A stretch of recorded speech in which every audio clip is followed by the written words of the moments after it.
안녕하세요. 사연에 빠지다의 DJ 민영입니다. 오늘도 구독과 좋아요 버튼 꾹 눌러주시고요. 그럼 오늘의 사연 함께 시작해 볼게요. 안녕하세요. 저는 60대 여성입니다.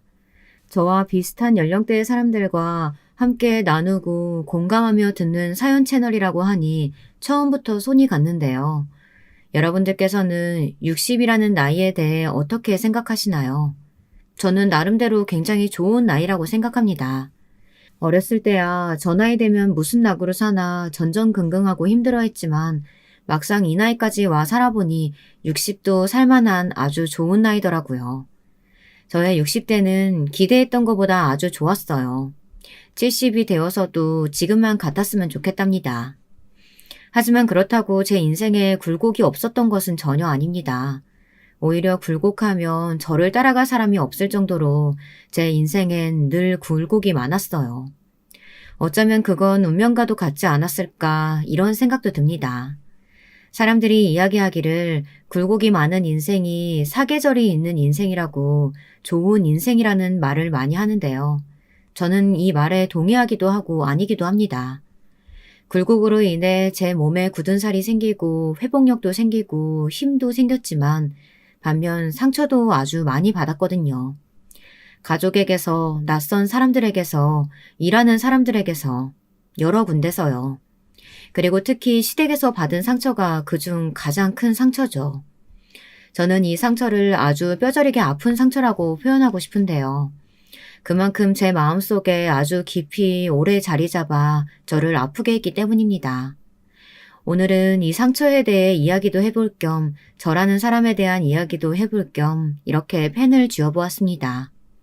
틈날 때마다 듣는 이 사연 채널로 그간 위안을 많이 받았으니 제 이야기로 또 어느 누군가는 힘을 얻고 가셨으면 좋겠네요.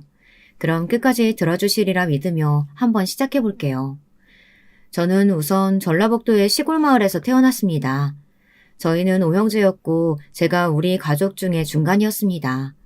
제 위로는 언니 2명이, 아래로는 남동생 2명이 있었어요. 그럼 여러분 짐작하시겠지만 저를 포함한 언니 2명보다는 남동생 2명이 훨씬 사랑을 받고 자랐다는 거 아시는 분들은 아실까요? 네, 저희 때는 남아선호 사상이 강했잖아요. 저희 친정엄마는 특히 남자를 귀하게 생각하셨습니다. 저희 첫째 언니를 낳았을 때는 장남이었어야 하는데 아니어서 너무 실망스럽다고 그 말씀을 얼마나 많이 하셨는지 몰라요. 그 때문에 저희 첫째 언니는 엄마와 아직도 보고 살지 않습니다. 가슴에 맺힌 한이 많은 거죠. 아무튼 그러니 셋째인 저라고 해서 뭐 얼마나 시선이 왔겠습니까? 제가 학교를 가든지 말든지 뭘 하고 싶든지 아닌지 엄마는 별 관심이 없으셨습니다. 그저 밥 먹고 똥 잘 싸고 그러면 잘 크는구나 생각하셨죠. 엄마의 소원은 하나였습니다. 오직 남자들, 그러니까 남동생 2명이 잘나서 우리 집안을 일으켜서 잘 살게 하는 것, 그뿐이었어요. 너네들은 그냥 주는 대로 밥 먹고 입고 그러면 돼. 어차피 중요한 일은 남자들이 할 거니까. 알았냐? 네, 알겠어요. 그 소리에 언니들은 기어들어가는 목소리로 대답하곤 했는데 전 그게 늘 불만이었죠. 그래서 저만 싫다고 외쳤습니다. 여자도 충분히 대단한 일 할 수 있고 집안을 일으킬 수 있는 존재라고요. 그랬더니 저희 엄마는 여기서 뿔이 확 나셔서는 제 뺨을 한 대 탁 후려치시더라고요. 아직도 그때의 일이 생생합니다. 너 지금 뭐라고 했냐? 여자고 뭐 어쩌고 저째? 네 년이 아주 기만 살아가지고 공부도 안 하는 게 무슨 집안을 일으킨다고 뭘 한다고 연병을 떨고 있어? 그런 허풍 떨 시간에 가서 밭이나 돌보고 집안일이나 해라. 저는 그 말에 너무나 큰 상처를 받아 씩씩거리며 집을 나가버렸습니다. 그리고 정처 없이 길거리를 맴돌다 아버지를 찾아가겠다고 생각했죠. 아버지는 읍내에 있는 공장을 다니셨는데요. 이 공장이 사고가 많은 공장이었습니다. 저는 아버지 공장에 가서 아버지를 다짜고짜 불러내달라고 한 뒤 엄마와의 싸움을 말했어요. 그런데 여기서 아버지가 저를 달래주시며 그러시더군요. 그래, 민숙이 너도 원하는 일 얼마든지 할 수 있어. 대통령도 할 수 있고 다 할 수 있지. 그래, 까짓 거 다 하면 되지. 아버지는 민숙이가 잘 될 거라고 믿는다. 그러니까 마음 상해하지 말고 집에 가 있어. 아버지 일 끝내고 곧 갈 테니까, 응? 그때 아버지께서 하신 말씀은 큰 위로가 되었습니다. 마음이 놓이고 저도 화가 좀 풀리더라고요. 그래서 터덜터덜 집으로 다시 돌아가 방문을 닫고 아버지를 기다리고 있었죠. 그런데 거기서 첫 번째 저희 개인적인 아픔이 생기고 맙니다. 옆집 사는 정숙이네 아주머니가 달려오셔서는 공장에 큰 불이 났다고 하시는 겁니다. 사고가 많은 공장이라고 앞에 말씀드렸잖아요. 저도 엄마도 너무 놀라서 급하게 공장으로 뛰어갔죠. 이미 소방차가 와 있고 공장은 난리도 아니더라고요. 저는 우리 아버지가 설마 저 안에 있을까 하는 마음으로 초조하게 기다렸어요. 잠시 후 들것에 아버지가 실려 나오더라고요. 심장이 정말이지 쿵 하고 떨어지는 기분이었습니다. 일단 그대로 저희는 응급차를 타고 큰 병원으로 가게 되었죠. 그런데 아버지의 상태는 육안으로 봐도 무척 심각해 보였습니다. 얼마 못 살 것처럼 숨이 껄떡껄떡 넘어가셨고 저는 그런 아버지를 보기만 해도 너무 고통스러워서 눈물을 줄줄 흘렸던 게 기억납니다. 아빠, 제발 가지마. 안 돼, 아파. 하지만 끝내 저희의 외마디 비명은 무참히 삼켜지고 저희 아버지는 병원에 가신 지 6시간도 안 돼 돌아가시고 말았습니다. 아버지가 사고로 돌아가시고 나서 치룬 장례식에서 어머니는 너무나 비통한 얼굴로 바닥을 치고 우셨습니다. 저희도 모두 가슴이 아팠지만 엄마야말로 젊은 나이에 아버지를 잃으셨으니 참 막막하고 힘드셨겠죠. 그래도 엄마는 자식 새끼는 다 건사해야 한다며 바로 일어나서는 장터에 나가 옥수수를 팔고 밤에는 어디 식당에 나가 일도 하시고 끊임없이 일을 하셨습니다. 아마도 엄마이기 때문에 엄마란 이름 때문에 하실 수 있었던 거겠죠. 하지만 저희 엄마가 버신 돈 다 어디로 쓰였을까요? 예상하셨겠지만 저는 학교에 가고 싶어도 갈 수가 없었습니다. 엄마가 버신 돈은 다 남동생들에게 갔으니까요. 엄마, 나 대학 가고 싶어요. 나 공부 열심히 했잖아요. 알잖아요. 무슨 대학식이나 가려고 해. 여자가 고등학교 갔으면 아주 훌륭한 거야. 그것도 우리 형편의 감지덕지야. 너 고등학교 보내주기 싫었는데 가게 한 거라고. 남동생들은 대학에 갔지만 저는 대학에 갈 수 없었습니다. 아버지 앞으로 나온 보상금 역시 다 학비로 쓰였고요. 저는 대학에 가는 남동생들이 너무 부러워서 하염없이 그 아이들의 뒷모습을 바라보곤 했습니다. 그리고 저는 그때부터 돈을 벌고자 다짐했어요. 제가 남편을 만난 것도 그때쯤이었죠. 남편과는 지인의 소개로 만나게 되었는데요.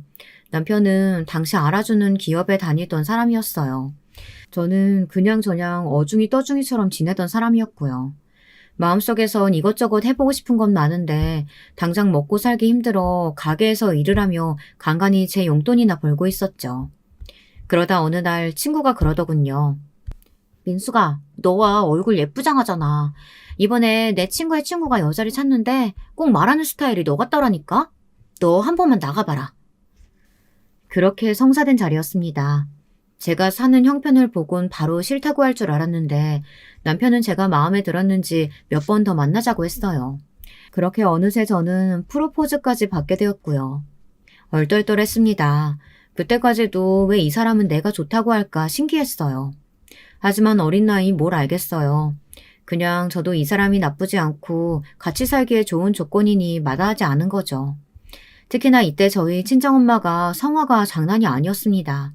남편의 조건이 좋으니 반드시 시집을 가야 한다며 난리셨죠. 너 그만한 사람 또 없다? 언제 또 그만한 사람이 들어오겠냐? 물 들어올 때 노줘야 한다고. 너 반드시 그 남자랑 결혼해야 돼. 알겠니? 엄마, 알겠는데. 너 엄마 말 들어야 한다? 안 들으면 반드시 후회할 거야. 내가 장담해.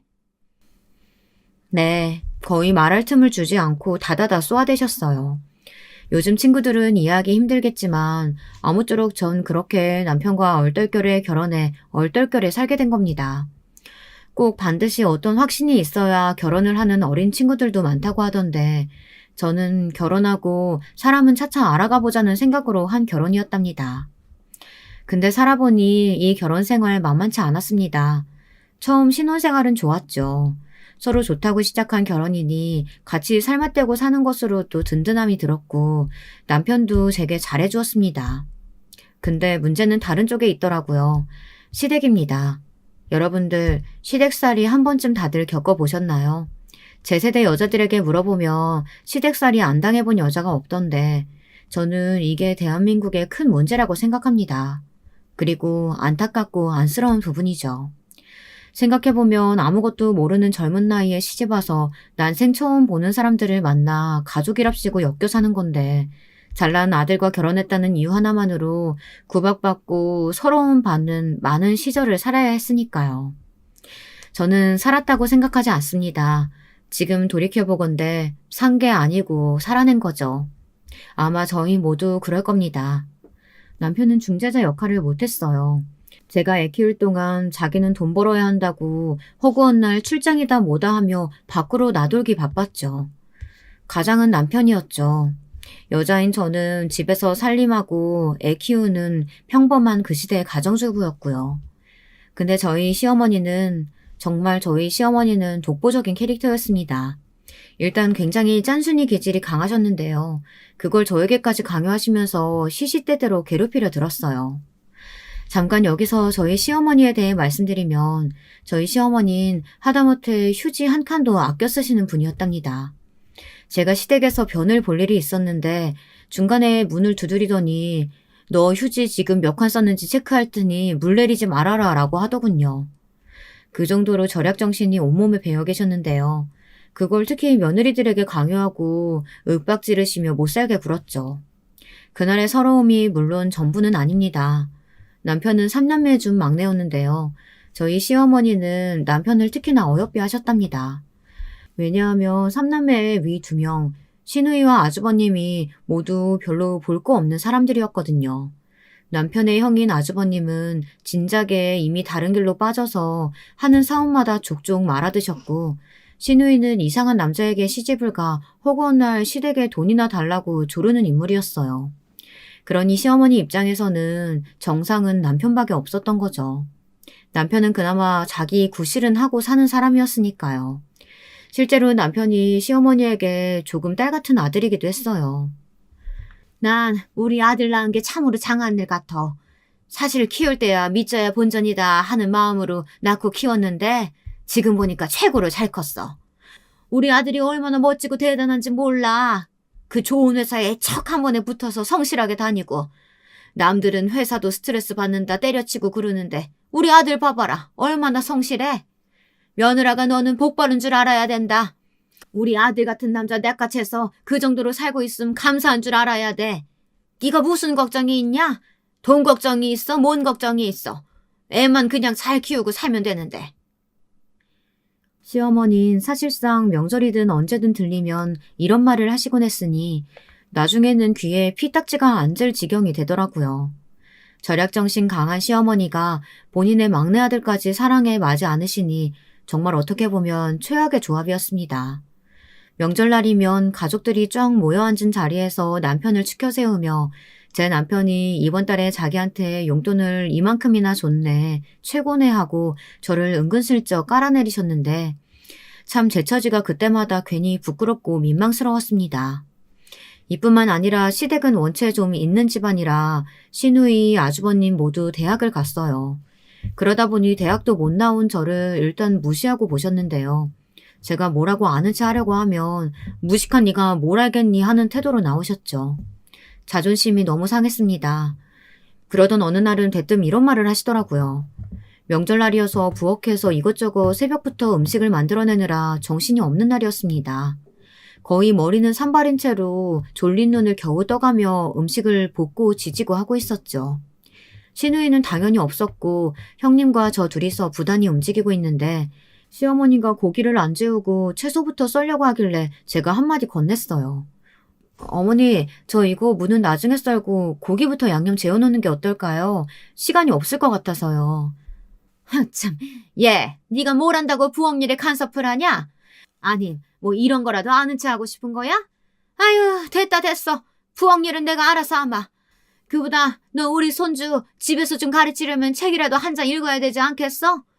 너는 앞으로 명절날 시댁에 와서 괜히 일손 돕지 말고 책부터 읽어라. 읽고 나한테 검사받고. 네? 내가 전부터 하고 싶었던 말인데 지금 하는 거야. 어차피 부엌 일이야. 네 형님 시키면 되는 일 아니냐. 얘도 뭐 어차피 너처럼 똑같이 무식하긴 마찬가지지만 그래도 우리 막내 아들 머리 물려받은 손주면 아마 장차 큰 인물이 될 건데 애미 네가 뭐라도 집에서 도움이 돼야지. 그러려면 너부터 공부해야 해. 그러니까 가서 공부하고 책이라도 읽어서 지식, 교양 이런 걸 쌓으란 말이야. 내 말 무슨 말인지 알겠어? 아니요. 무슨 말인지 이해가 잘 안 되는데요. 솔직히 어안이 벙벙했습니다. 아마 요즘 같은 시기였다면 이런 시어머니 못 참고 뛰쳐나왔을 겁니다. 어머니가 뭔데 나한테 간섭을 하냐고 그런 막말을 하냐면서 말이죠. 근데 그때 바보 같은 저는 그러지 못했습니다. 불쌍한 형님도 고개를 옆으로 돌리곤 옆에서 눈물을 훔치고 있더라고요. 며느리들의 길을 그렇게나 바짝 누르시던 시어머니였답니다. 그러다 남편이 나중에서야 어기적 푹 자고 시댁에 들어와 제 표정이 안 좋은 걸 보고 무슨 일이냐고 묻더라고요. 어머님이 나한테 이런 말씀을 하셨어. 나 너무 억울해 진짜.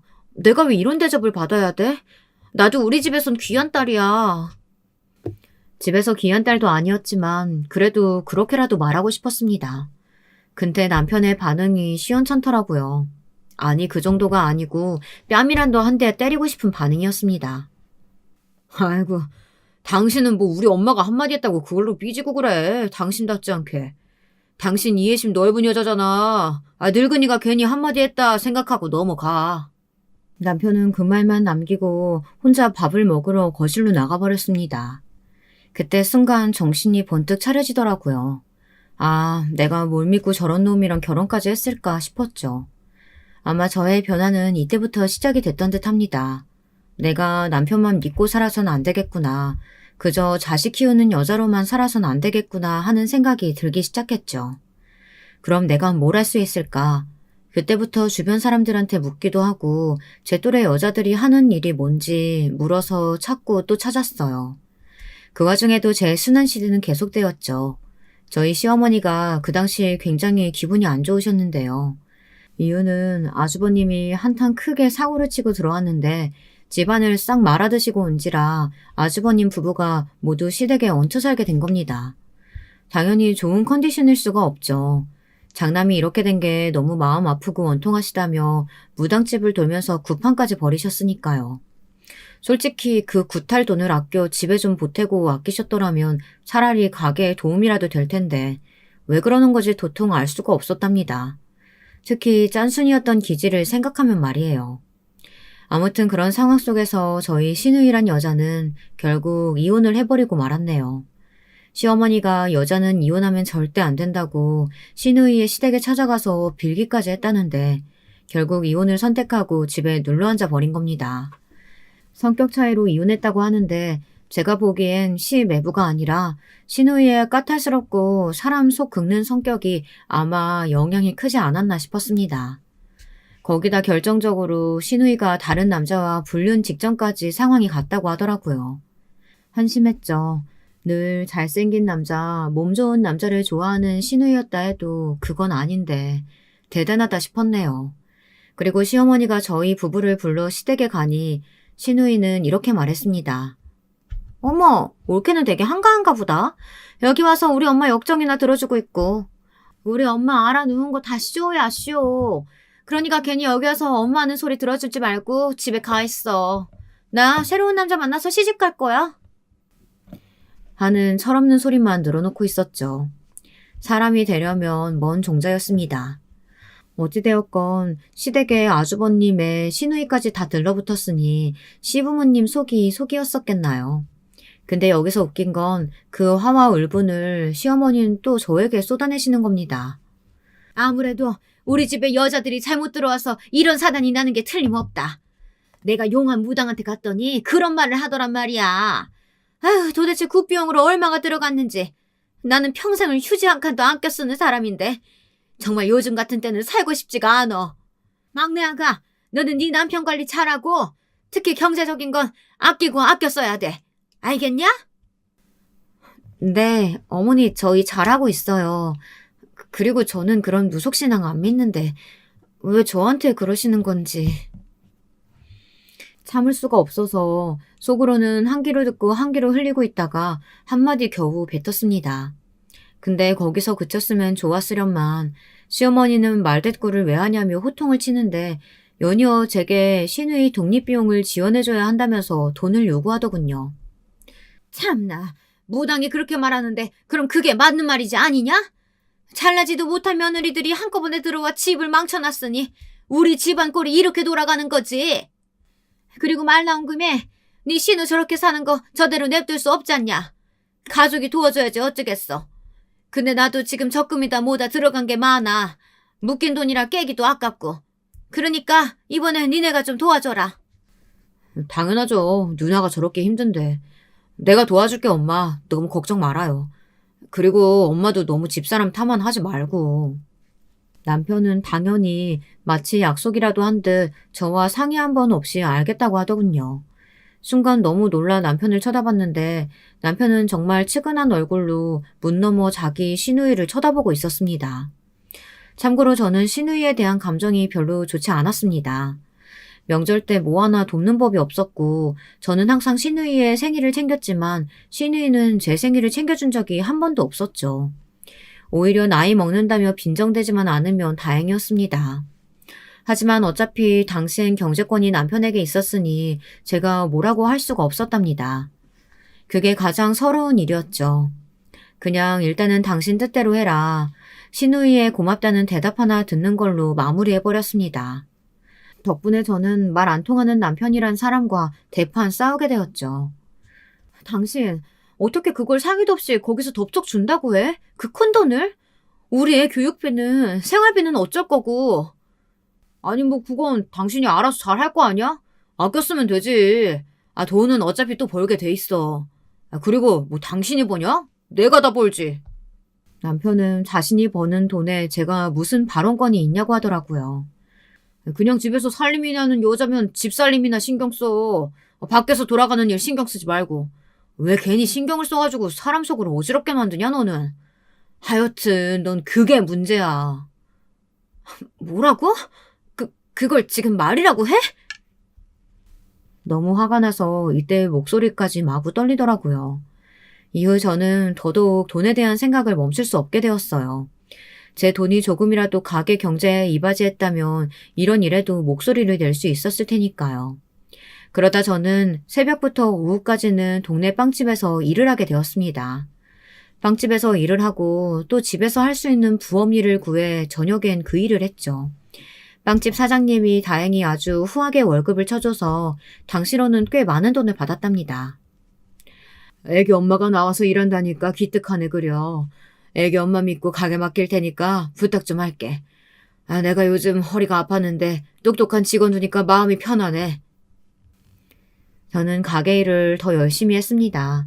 빵 종류를 외우는 건 물론 한 분 한 분 오시는 손님들 다 친절하게 대해드렸어요. 제가 일을 이렇게 열심히 한 이유는 한 가지였습니다. 남편에게 경제권을 의존하고 싶지 않아서였습니다. 자존심이 너무 상했거든요. 번번이 저를 살림하는 여자라고 무시하는 남편이 싫었습니다.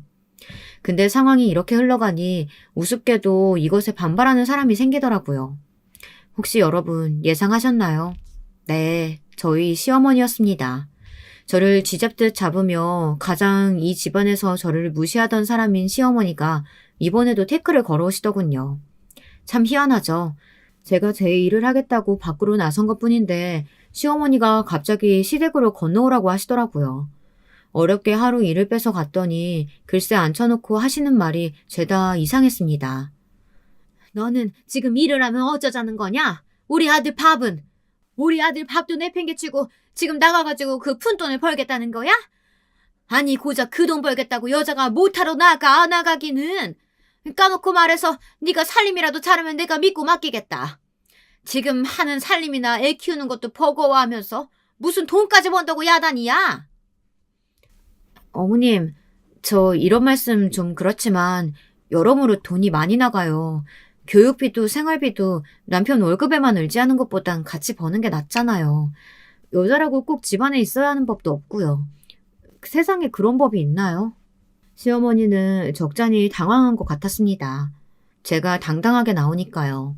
한 번도 시어머니 말에 반항한 적 없던 제가 말입니다. 근데 그러니 그 기세를 더 꺾어놔야겠다는 위기감이 들었는지 더 대차게 나오는 겁니다. 너 이제 보니까 말 잘하는구나. 내가 너 보고 책 읽으라 했지. 언제 돈 벌라고 했냐? 네 아들, 네 남편한테 떳떳하라고 책 읽어서 교양 쌓아도 모자랄 판에 어디 귀한 시간을 그런 하잘데없는 보잘것없는 천한 일을 하면서 보내고 자빠져 있어. 너가 그러고도 엄마냐? 우리 귀한 아들 너한테 장가가게 해줬을 땐 나도 다 계산이 있어서 허락한 거야. 네가 내조는 잘하겠지. 멍청해도 내조는 잘하겠지 싶어서 허락해준 거라고. 어머님, 말씀 잘하셨는데요. 제가 일을 한다고 해서 왜 제 아들 남편한테 떳떳하지 못한 사람이 되는 건가요? 저는 오히려 일해서 돈 버는 모습 보이는 게 자식 교육에 더 낫다고 생각되는데요. 남편도 좋아해요. 제가 같이 일하고 돈 버니까 부담 덜 느낀대요. 그럼 된 거 아닐까요? 여기에 시어머니 말문이 한번 턱 막혔습니다. 남편이 좋아한다고 하니 자기 자식이 편하다고 하니 할 말이 없었던 거겠죠. 뭐라 할 말을 찾지 못하고 어버버 하시더라고요. 여기서 저는 엄청난 희열을 느꼈답니다. 지금까지 살아온 시간 모두 남동생을 위해, 남편을 위해, 자식을 위해 그저 누군가의 그림자로 살아온 인생이었는데 이제서야 제가 저로 사는 기분이었죠. 저도 그림자가 아니고 주인공으로 살 수 있는 사람인데 저란 사람에 대한 가치를 지금에서야 발견한 느낌이었답니다. 저는 한마디 더 얹었습니다.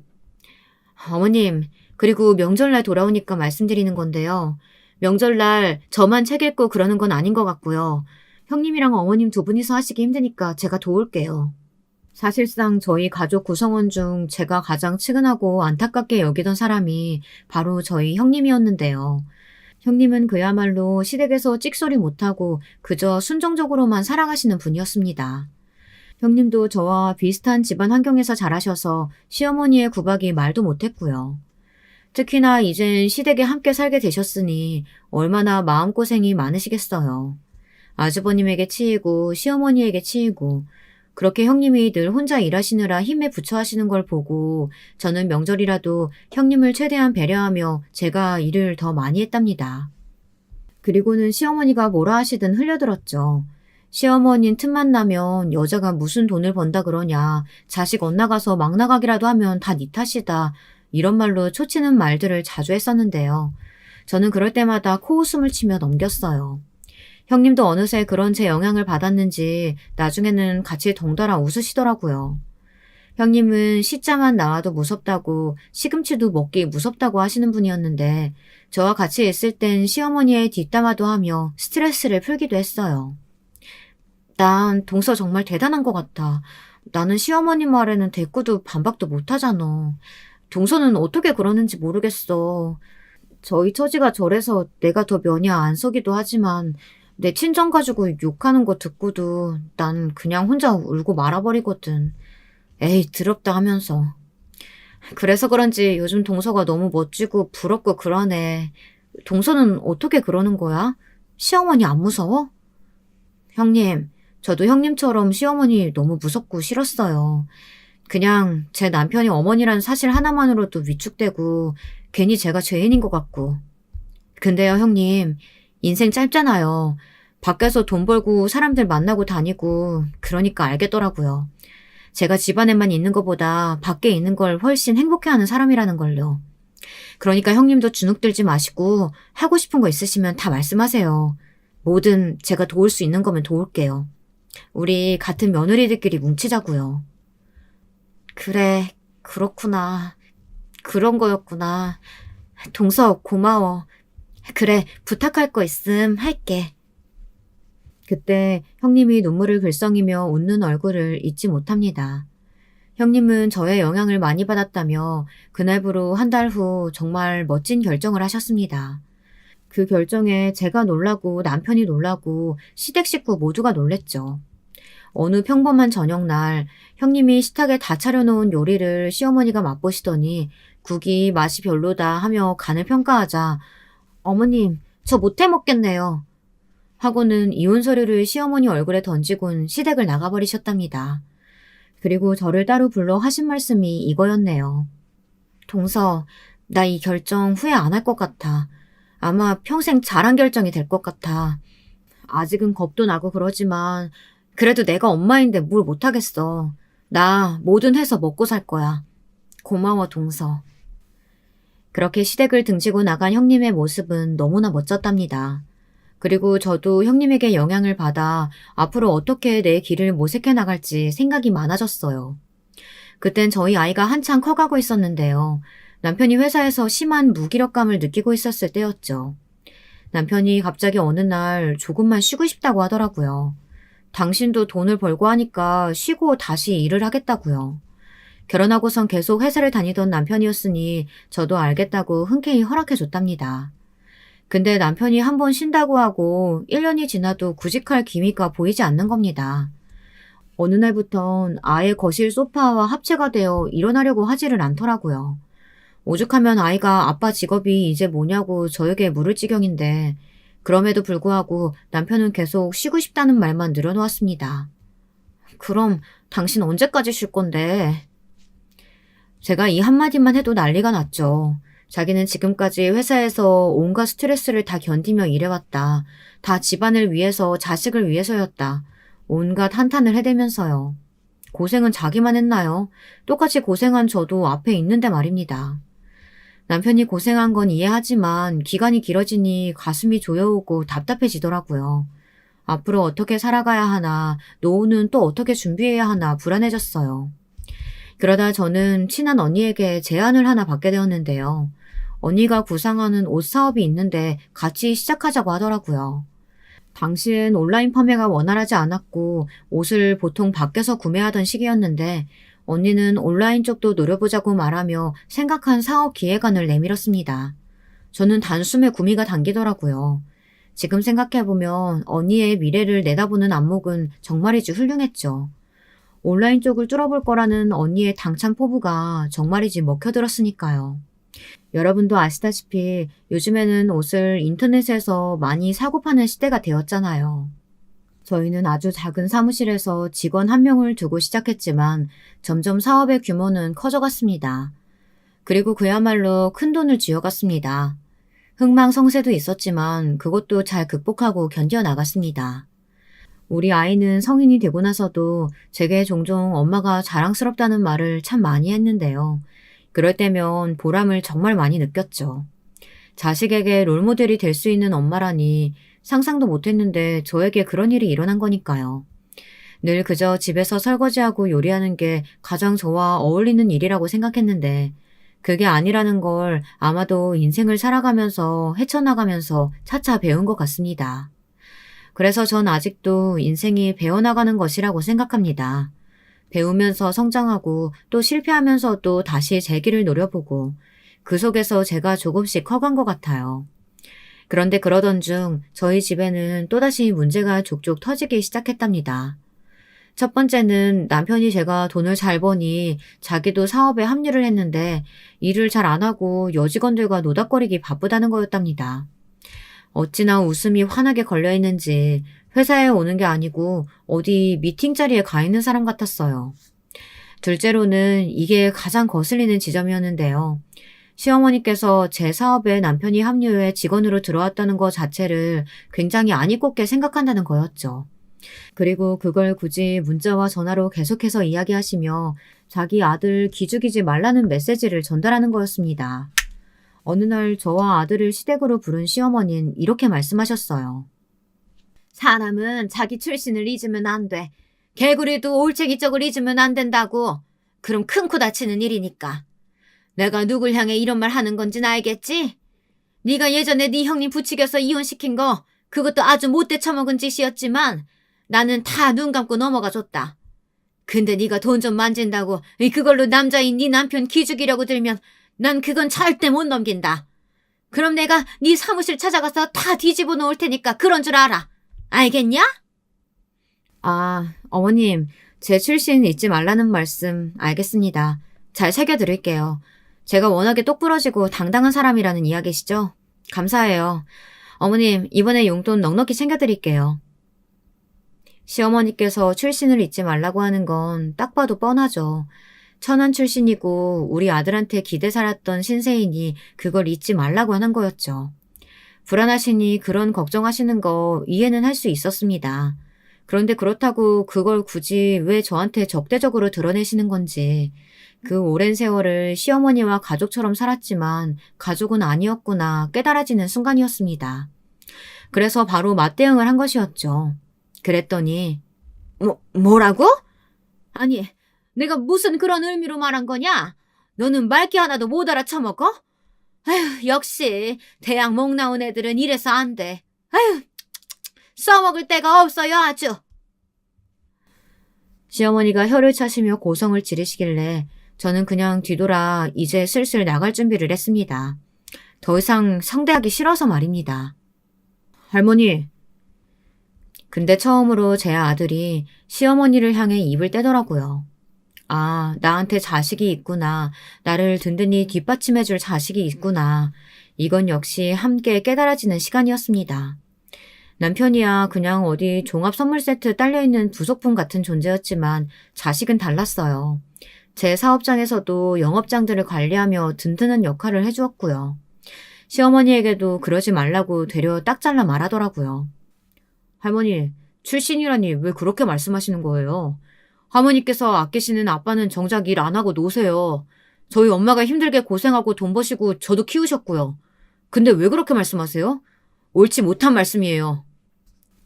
저희 아들이 그렇게 말하니 시어머니는 또 아무 말씀 못하셨죠. 손주가 엄마 편을 들고 있으니 서운했는지 눈물마저 글썽이더라고요. 그러더니 꼴도 보기 싫으니 나가라고 소리를 막 지르셨고요. 얼굴 안 보고 사는 건 문제가 아니니 저는 알았다 하고 물러가 드렸습니다. 그리고 이날 참 아들에게 흐뭇한 마음이 많이 들었네요. 사실 저는 사업으로 돈을 벌게 되면서 사실상 시댁에도 친정에도 도움을 많이 줬어요. 아주버님 가게를 하나 차리고 싶다고 하셔서 거기에 들어가는 돈도 들었고 우리 친정 언니들에게 심지어 시누이에게까지 필요한 경제적 지원을 해주었죠. 저기 옳게 미안한데 나 한 번만 도와주면 안 돼? 응? 앞으로 내가 잘할게. 정말 돈이 없어서 그래. 이번 달 카드값 못 갚으면 나 정말 어떻게 될지 몰라. 미안해서 우리 엄마한테 말도 못하겠어. 이미 몇 번이나 손 벌렸거든. 시누이는 분명 빌릴 때까지만 해도 이렇게 저에게 울면서 부탁했답니다. 그래서 제가 생각할 시간을 달라고 하니 기어이 집까지 찾아와 울며불며 애걸을 했죠. 내가 지금까지 함부로 대했던 거 그거 다 미안해.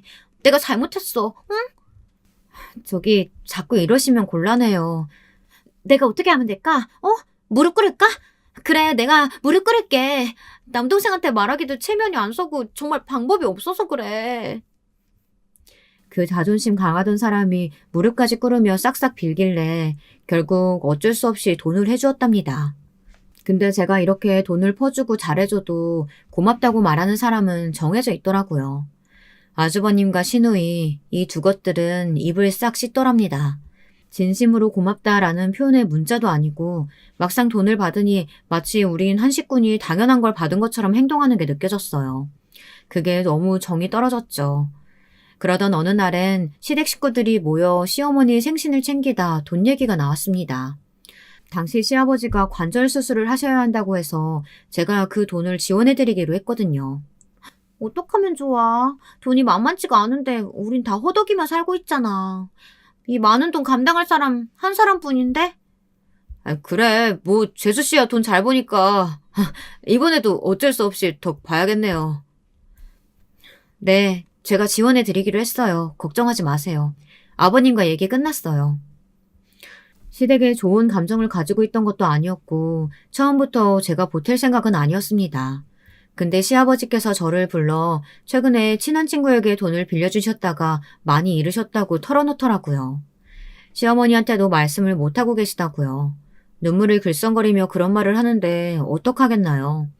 시어머니는 저한테 가혹하게 대하셨지만 시아버진 그래도 나름 살갑게 대해주신 편이니 그냥 제가 지원해드리기로 했죠.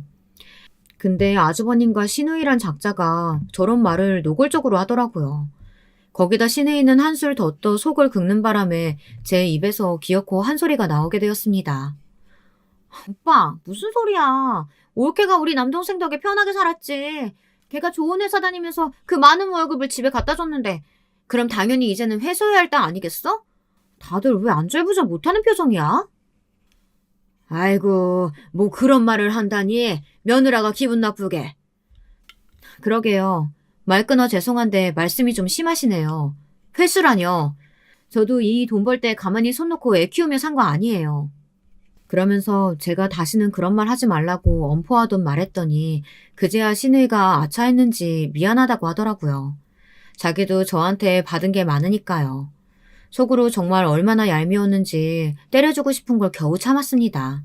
솔직히 막말하는 신우이에게 돈 대주는 제게 고맙다는 말 한마디 안 하는 시어머니에게 쌓인 것도 많고 한마디 하고 싶었어요. 하지만 관절 수술 비용까지 지원하며 그렇게 참았습니다. 그때는 제가 워낙 돈을 잘 벌고 있었고 또 앞으로도 그럴 줄 알았으니 너그럽게 넘어가 주었어요. 그게 현명한 거라고 생각했답니다. 하지만 사람 인생 한치 앞을 모른다고 참 그렇더라고요. 잘 나가던 사업이 안 될 줄 어떻게 알았겠나요. 코로나가 시작되면서 거래처가 끊겼고 저와 같이 사업을 시작했던 언니는 안 되겠다며 사업을 접는 게 맞겠다고 하더군요. 언니, 나는 그래도 아직 포기하는 건 이르다고 봐요. 하지만 언니가 포기하려 할 때 제가 안 된다고 막았어요. 다시 시작할 수 있는 기회가 있다고 생각했거든요. 그래서 매일 아침 전보다 더 일찍 일어나 어떻게 하면 이 사업을 다시 살릴 수 있을까 고민했습니다. 그리고 가계부까지 써가면서 집안 살림도 다시 이끌어보자 생각했죠. 근데 남편은 도와줄 생각은커녕 어떡하냐면서 징징거리기만 하더라고요. 대책 세우고 뭐라도 좀 알아보고 해야 할 시기에 일이 너무 커졌다며 죽는 소리만 하는데 옆에서 도대체 저 사람은 회사를 다니며 지금껏 뭘 배운 건가 싶었습니다.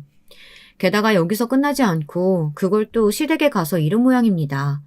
시어머니가 전화를 걸어 이러더라고요. 네가 그렇게 여자 주제에 까부니까 사업이 잘 안 되는 거야, 이거사. 내가 용한 무당한테 가서 물어봤더니 네가 다 원흉이라고 하더라. 당시 스트레스도 많고 너무너무 마음이 힘들었던 시기에 그런 말까지 들으니 제 마음이 오죽했겠나요.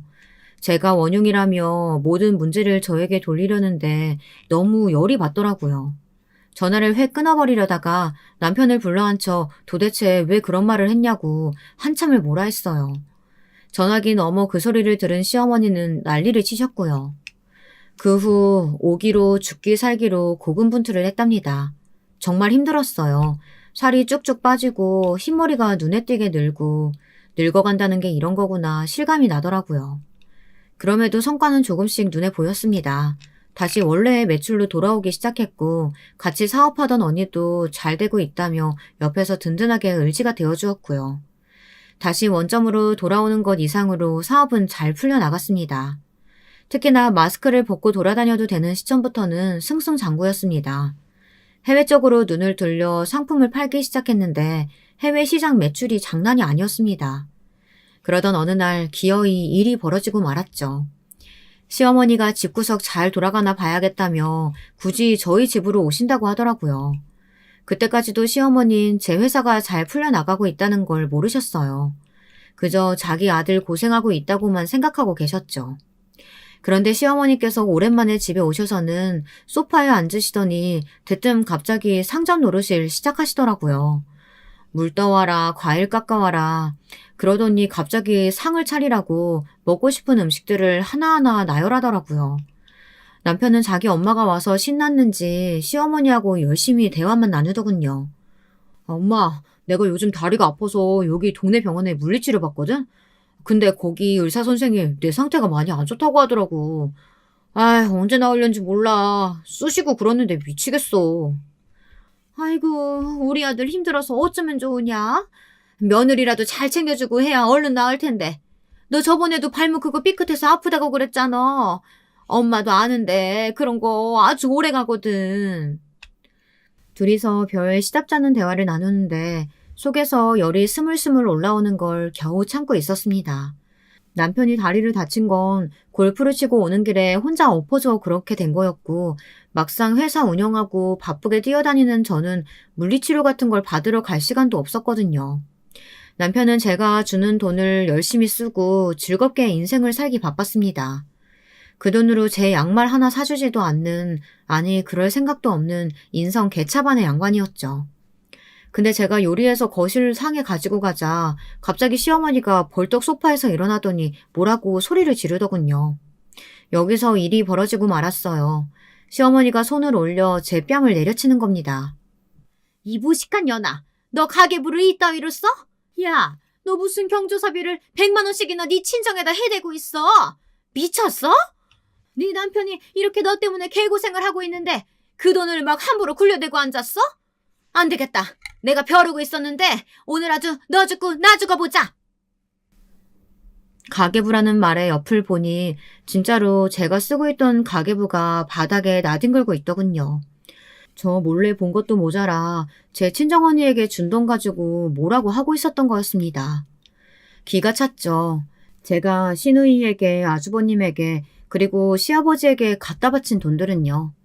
저는 이제 올 것이 왔구나 하는 생각이 들더라고요. 이제는 참을 수 없겠다. 더 이상 참고 살면 나는 그냥 인간 이하의 존재로 살다 가는 것이겠구나. 생각이 스쳐가며 결심이 섰습니다. 저는 조용히 제 방으로 가 2가지를 가져왔어요. 하나는 통장이고 하나는 이혼 서류였죠. 자, 보세요. 제 말에 시어머니는 갑자기 무슨 소리냐 하시더니 눈동자를 통장 쪽으로 움직이셨어요. 그러더니 헉 하는 소리를 내며 놀라시더군요. 네, 20억이에요. 어머님 지금 저 때리신 거 일단 제가 고소할 거고요. 그리고 자 이거 이혼 서류예요. 당신 도장찍을 준비해. 저 이 사람이랑 못 살겠어요. 어머님, 아니 아줌마 아들 내 돈으로만 살아왔는데 이제 돈 대주는 것도 징글징글해서요.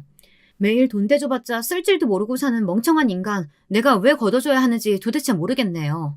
아줌마가 잘 데리고 살아보세요. 뭐 어떻게 쓰시든 마음대로 하시고요. 남편도 시어머니도 놀라서 어버버하는 표정이 가관이었습니다. 남편은 이러지 말라고 곧장 태도를 바꿨고요. 남편은 태세 전환이 아주 약한 사람이었거든요. 자기에게 불리한 상황이 오겠다 싶으니 시누이처럼 무릎을 꿇고 자기가 잘하겠다고 막 싹싹 빌더라고요. 전 그런 남편의 행동을 이미 예상하고 있었기에 강경하게 나갔고요. 여보, 이러지 마. 내가 우리 엄마랑 이거 당신 생각해서 사왔어. 당신 떡 좋아하잖아. 백설기. 맞나? 이 떡 케이크 먹고 기분 좀 풀어. 당신이 지금껏 해온 수많은 희생 내가 너무 몰라줬어. 그래 며느라가 저기 나는 사정을 몰랐어. 얘가 이렇게나 비는데 좀 봐줘라. 응? 그리고 나서 며칠 뒤 2사람이 제 집 앞으로 와 저렇게 빌었답니다. 근데 이때 제 아들이 나서더라고요. 아들은 지금까지 할머니며 아버지가 해온 것들 더 참고 두고 보는 게 힘들다며 이혼하라고 말했답니다. 얼마나 든든하던지요. 자식도 알 건 다 아는 거죠. 저는 결국 이혼 소송에서 남편과의 관계를 끝냈습니다.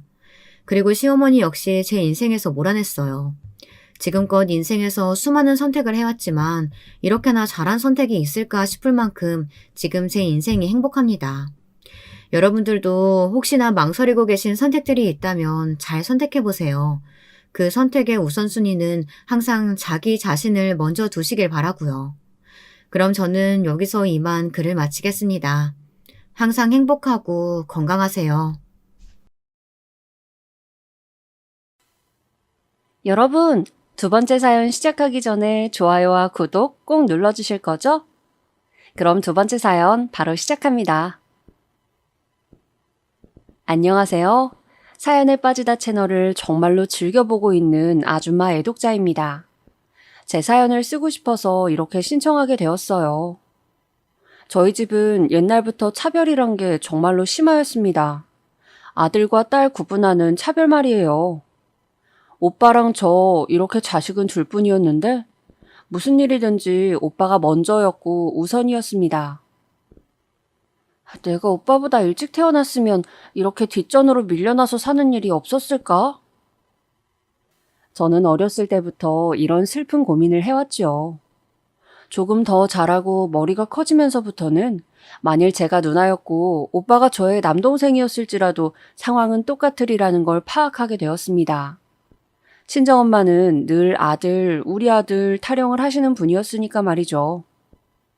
또한 명절이나 집안 행사가 있어서 할머니 댁에 방문했을 때도 상황은 늘 비슷하였습니다. 친할머니께서는 오빠랑 저의 먹을 것을 따로 준비하여 주셨어요. 맛있는 햄, 고급 생선, 값비싼 소고기 같은 건 오빠한테만 먹으라고 상 위에 올려주셨고, 냉장고에 들어있던 소시지, 나물 반찬, 상대적으로 저렴한 돼지고기 같은 것들을 저 먹으라고 주셨습니다. 버젓이 당사자들이 눈앞에 있는데도 할머니께서는 아랑곳하지 않으시고 당신의 손자에게는 아낌없이 베풀어 주셨으며 당신의 손녀에게는 그저 그런 취급을 하셨었네요. 나도 더 어렸을 때는 할머니를 참 좋아했는데 내가 아니라 오빠를 더 아껴주시는 걸 알면서도 그게 무슨 상관인가 싶었어. 하지만 점점 크면 클수록 냉정한 차별이 눈에 보이네. 이런 상황에서도 할머니께 잘해드리려고 노력했던 내 자신만 더욱 비참해진다.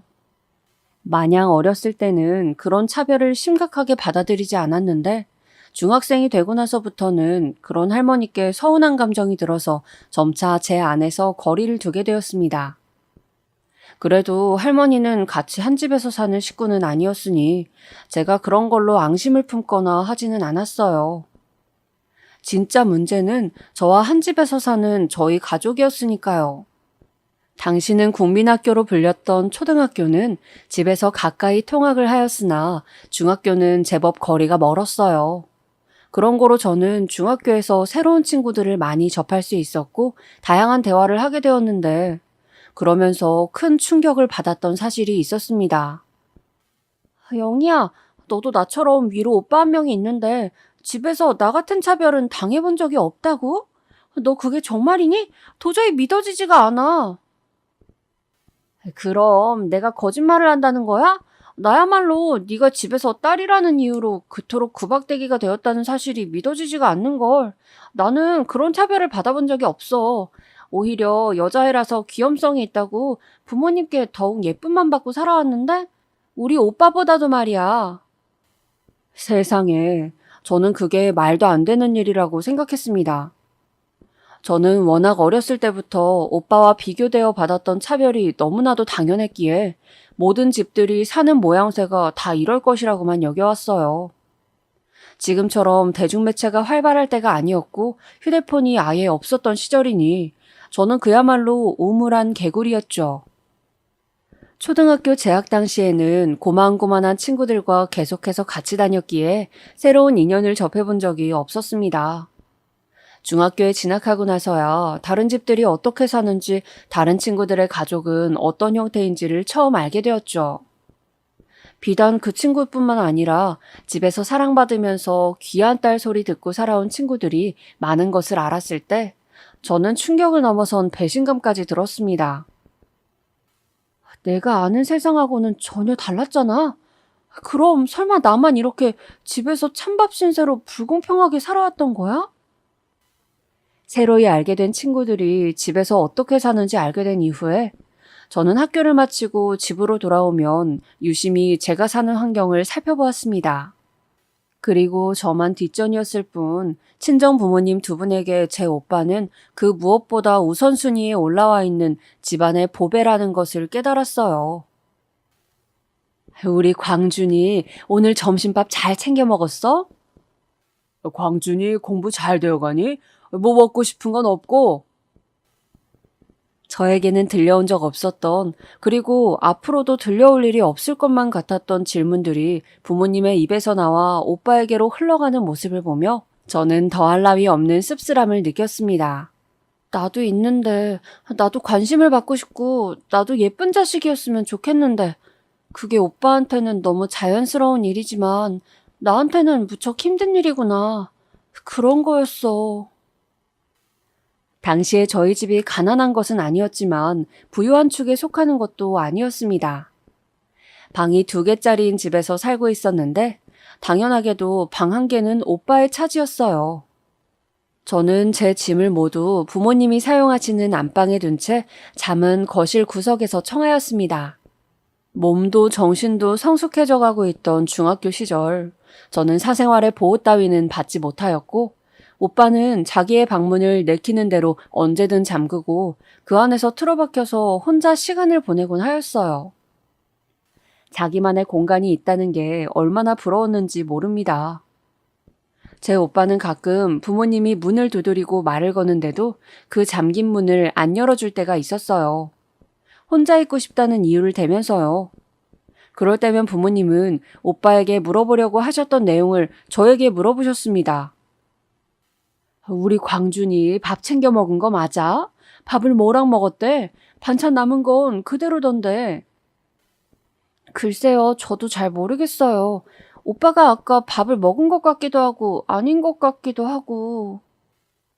너는 집에 있으면서 왜 그런 것도 몰라? 그리고 네 오빠 밥은 네가 책임지고 챙겨줬어야지. 친정엄마가 저에게 그런 말로 짜증을 내셨을 때 저는 속으로 왜 제가 밥을 먹었는지는 안 궁금해하세요? 라고 묻고 있었습니다. 그리 넉넉한 형편은 아니었지만 무조건 오빠가 먹고 싶어하는 반찬은 동나는 법이 없이 늘 준비해놓고자 하셨던 친정엄마. 모처럼 가족이 외식을 하는 때가 찾아오면 먹고 싶은 메뉴를 정하는 건 언제나 오빠의 차지였습니다. 저는 입 한 번 뻥끗해 본 적이 없었어요. 만약 제가 먹고 싶은 메뉴를 말하면 가족들이 얹혀 사는 주제에 너는 외식 자리에 데려가 주는 것만으로도 고마워해라 하는 반응을 보일까봐 두려웠습니다. 저는 진짜 가족이라기보다는 오빠라는 존재 밑에 한 명 딸려있는 생명체 같았어요. 제가 커가면서 느낀 바로는 그랬습니다. 묘하게 겉도는 이방인, 그리고 부모님과 오빠의 심부름꾼이라고 저 스스로를 여겼었죠. 제 오빠는 옷은 물론이고 양말, 신발까지 브랜드 제품을 사용하였습니다. 부모님이 오빠에게는 베풀어 주셨거든요. 저는 시장에서 사온 신발도 감지덕지하며 소중히 아껴 신어야 했지만요. 제가 브랜드 가방을 하나 가지고 싶어서 웬일로 친정엄마에게 용기를 내어 졸랐을 때 단칼에 거절당하면서 받았던 그 멸시의 눈빛을 잊을 수가 없습니다. 너무나도 브랜드 가방이 가지고 싶었던 제가 쉽사리 물러나지 않자 친정엄마는 제 머리통을 손바닥으로 계속 내려치면서 비웃는 말을 입으로 쏟아내셨습니다. 야, 뭐라고? 네 학교 반 친구들은 그런 가방 하나씩 다 가지고 있다고? 참나, 고작 그게 네가 그런 가방을 사야 하는 이유야? 그 친구들은 전부 다 집에서 한 쓸모들을 하나 보지. 너랑은 다르게. 네가 공부를 잘하기를 해. 얼굴이 예쁘게 생기길 했어. 아니면 다른 장기 하나라도 있기를 해. 아무것도 잘난 것 하나 없으면서 너는 어쩜 이렇게 바라기만 하니? 가는 게 있어야 오는 게 있는 법이지. 네가 나한테 무슨 자랑거리 하나를 안겨준 적이 있다고 나한테 지금 그런 가방을 사내라는 거야? 주제를 알아, 네 주제를. 맞은 머리보다 더 아팠던 건 제 멍든 가슴이었을 것입니다. 그날 풀이 죽어있던 저를 발견한 친정아빠가 이유를 궁금해하셨을 때 친정엄마가 불쑥 끼어들었어요. 제가 기운 없이 있는 건 아무런 별일도 아니라고 하셨죠. 그러면서 제 오빠의 용돈이 떨어질 때가 되었으니 그거나 잘 챙기라면서 친정엄마는 친정아빠의 관심을 저에게서 끊어내었습니다. 늘 보던 수법이었죠. 저는 어렸을 때부터 이런 식의 전개를 많이 접해왔습니다. 그래, 사내 자식이 어디 가서 기죽으면 안 되는 법이지. 친정아빠도 아들이 성공해야 집안이 우뚝 서는 법이라는 말을 입에 달고 사셨던 분이었습니다. 그러니 친정엄마가 제 오빠의 칭찬이라든지 위신을 세워줘야 한다는 말을 조금만 얹어도 친정아빠는 금방 거기에 넘어가셨죠. 우리 반에서 브랜드 가방이 없는 건 나를 포함해서 6명 정도일 거야. 걔네들은 집이 다 찢어지게 가난하다고 소문난 애들인데 나는 그런 집들처럼 없이 사는 집의 자식도 아닌데 왜 이토록 아무런 지원을 못 받아야 할까? 저는 저의 해진 운동화를 보며 그런 서글픈 생각을 했더랍니다. 신발이 좀 작아졌다고 했다가 친정엄마한테 얻어맞았었죠. 그딴 소리 하지 말라면서 말입니다. 조금 작으면 뭐 어떻다고 그런 소리를 하냐며 참고 신으라고 하셨어요. 참고 신을 정도가 아니면 신발을 꺾어 신고 다니라고 하셨어요. 제 오빠는 튼튼한 새 운동화를 신고 다녔던 때였습니다. 저는 친정엄마에게 그런 식으로 하도 시달린 탓인지 나중에 성인이 되어서도 재수중에 돈이 생겨서도 그걸 쓰는 법을 몰랐어요. 아직 신발이 신을 만한데 이 상황에서 내가 신발을 한 켤레 더 사도 되는 걸까? 내 주위에 정말로 다른 여자들이 다 들고 다니는 저런 유행 가방을 구입해도 되는 걸까? 누가 뭐라고 하면 어떡하지? 혹시 나한테 누가 손가락질이라도 하는 거 아니야? 이런 말도 안 되는 가정에 스스로 사로잡혀서 작은 세상 안에서 살았습니다. 가정환경이 미치는 지대한 영향력이란 이런 것이겠죠. 저희 친정부모님은 결혼하신 후에 바로 아이를 가지실 계획이셨대요. 그런데 결혼하신 해를 넘기고 그 다음 해가 지나도록 아이 소식이 없었다고 합니다. 3년째가 되자 부모님 두 분이 초조해지셨으면 물론이고 일가 친척들이 걱정하면서 수근수근 거렸다네요. 무슨 문제라도 있으니까 아이가 안 들어서는 게 아닐까? 그러게 말이야. 그렇지 않고서야 임신을 바라는데도 이토록 안 될 리가 없지. 뭔가 있는 게 분명하네. 요즘 같았다면 당장 병원에 가서 시시비비를 가렸을 텐데 그 옛날 당시는 분위기며 사는 모습이 완전히 달랐으니까요. 임신이 안 되어서 친정부모님은 그저 전전긍긍을 하셨고 부부간에 살짝 서먹해질 때도 있었다고 합니다. 그리고 임신 문제라든지 아이에 관한 것은 옛날이면 무조건 그 탓을 여자 쪽으로 돌리곤 하였으니까요. 친정엄마가 임신 문제로 이만저만 신경 썼던 게 아닌가 봐요. 아이가 들어서는데 좋다는 음식이며 한약이며 기도를 올리는 산까지 찾아다니셨다고 합니다. 그런 각고의 노력을 거친 끝에 들어선 아이. 친정 부모님이 결혼하신 지 5년 만에 얻은 자식이 제 오빠였던 거예요. 오빠는 그냥 아들, 그냥 장남이 아니라 두 분의 보배와도 같았습니다. 특히 친정엄마에게는 구세주였던 것 같아요. 제 오빠의 존재만으로도 친정엄마는 그렇게나 흡족함을 느낀다고 하셨으니까요. 귀한 아들을 낳은 후로 아무런 기대나 계획 없이 살고 있던 친정 부모님에게 찾아왔던 두 번째 소식이 바로 저였습니다. 일말의 예상도 안 하고 있었는데 덜컥 임신이 되었던 거야. 자식이 하나보다는 둘이 낫다고 생각해서 낳고 키우기로 했지. 아들이면 의 좋은 형제가 되는 것이고 딸이면 우리 아들의 뒷바라지를 하도록 시켜야겠다. 이렇게 정해놨는데 네가 태어났지 뭐야? 친정엄마는 제 앞에서 혀를 찔찔 차시며 그렇게 말씀을 하셨는데 농담이거나 없는 말을 지어내시는 것 같진 않았습니다. 정말로 저를 임신하셨을 당시에 그렇게 생각을 하고 계셨던 것 같아요. 애초에 그리 환대받지 않았던 게 저의 존재였습니다.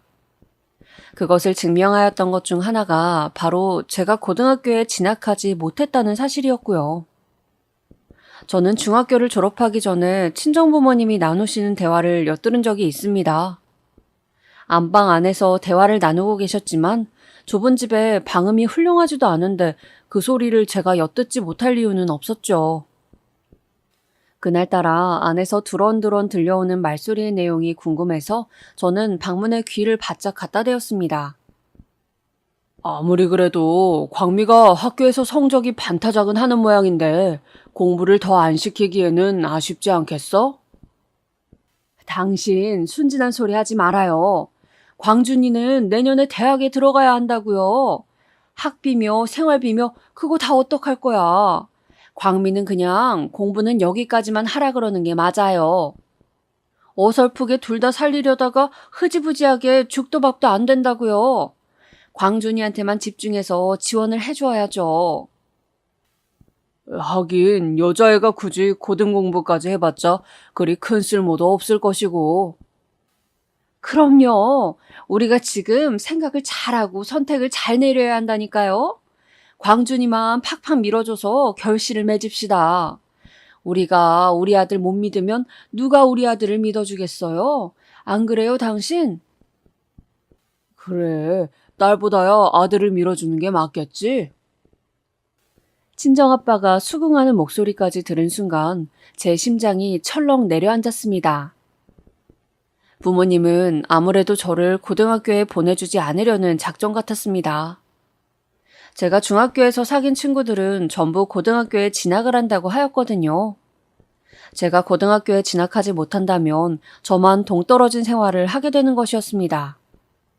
저는 그게 죽기보다도 싫었어요. 제발 제가 들은 내용에 오해가 있었기를, 그리고 부모님의 마음이 돌려졌기를 간절히 기도했었어요. 하지만 결국 친정엄마는 어느 날 저를 앞에 앉혀두시곤 너는 고등학교에 진학할 생각일랑 말고 바로 돈 벌러 갈 채비나 해둬라. 이렇게 말씀을 하셨습니다. 제가 참았던 화를 터뜨렸죠. 왜요? 우리 집이 찢어지게 가난한 것도 아닌데 제가 왜 그래야 해요? 아무리 그래도 저를 고등학교에 보내줄 형편까진 되잖아요. 얘가 알지도 못하고 떠들기는? 그게 말처럼 간단하지가 않으니까는 이러지. 제가 그냥 고등학교에 가면 되는 건데 이게 뭐가 간단하지 않다는 거예요. 당장 입에 풀칠하고 사는 것으로 어떻게 미래를 대비할 수가 있니? 너는 네 아빠 건강 안 좋으신 건 고려를 못하는 거야? 네 외할머니 병간호 다니느라 그 사이에 부업하느라 아주 내가 쉴 틈이 없다는 건 우리 딸 눈엔 보이지도 않는 모양이구나. 친정아빠가 가족력이 있어서 건강도 안 좋은 편이었고 친정엄마는 외할머니 병간호 때문에 바쁘셨습니다. 그러면서도 틈틈이 부업 일을 하셨었죠. 그러니 친정엄마는 저보고 돈을 벌어서 집안 살림에 보태어 미래를 대비하자는 것이었습니다. 당장은 괜찮지만 언제 터질지 모르는 시한폭탄 같은 게 현재 우리 집안의 형편이라고 하시면서요. 저한테 바로 공장에 들어가서 일을 하라고 하셨었죠.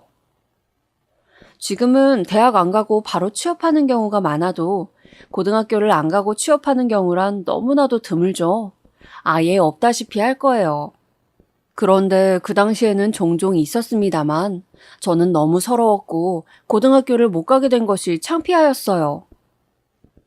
네가 공부에 특출난 재능을 보였으면 우리도 안 이랬지. 하지만 네 지능 수준이 탁월하지 않은 것을 어떡하겠니? 너의 잘못이니까 우리 탓을 하지 말거라. 친정엄마는 단호하게 저를 나무라셨고 저는 또 나의 잘못이구나 라는 생각을 했었습니다. 내가 공부를 잘했다면 고등학교에 갈 수 있었을 텐데 그 정도까지 못 되었기 때문에 진학에 실패한 것이라는 생각을 하고 말았었네요. 저는 중학교 재학 당시 전교에서 중위권은 하던 성적이었기 때문에 사실 친정엄마의 발언은 너무한 것이었지만 그때 저는 머리가 돌아가는 수준이 얕지 못했어요. 제가 고등학교 대신 들어가게 된 공장은 친정엄마의 친구분이 소개해준 곳이었습니다. 그분의 친척이 공장의 관리자급으로 있었거든요.